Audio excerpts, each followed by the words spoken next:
Wij hebben een lange reis maken, of het graan heeft een lange reis maken. En wij zijn nu aan het eindproduct daar en dat is de balen. Aan deze balen in Witmarsum zit een bijzonder verhaal. Het is maken van een hele oude graansoort dat in de tijd van Menno Simons via de ministeren in de Verenigde Staten terug te kwam. Menno de Vries bracht het waarom naar Friesland. Verwachtingen waren net zo hoog.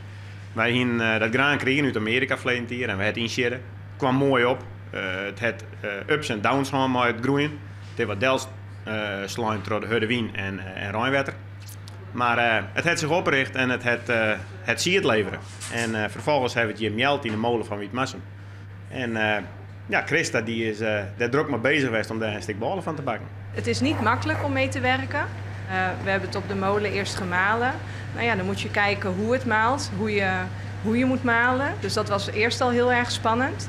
En dan ga je ermee aan de slag in de bakkerij. En ja, dan is het er één grote verrassing wat het resultaat is. Oerbalen van de oude graansoort Turkey Red Wheat. Naar eeuwen waarom in Witmarsum. Dat doet je wat. Emotioneel ik voor de mensen in Amerika. Die waren helemaal ontroerd dat het je lukt weer. Dat we er een product van al kregen van het land. En dat we er balen van bakken kennen. Voor u ik, omdat we weten dat graan een hele lange reis maken heeft. En dat we door de tentoonstelling van verleden jaar al een heel soort verhalen kregen. Over het graan wat de hele wereld rondgaat. Dat er een heel soort mensen heel geïnteresseerd in zijn. Ja, is dat voor u best wel een emotioneel moment dat graan no balen worden is. En net onbelangrijk, hoe smaakt het? Heel nootachtig, heel smaakvol.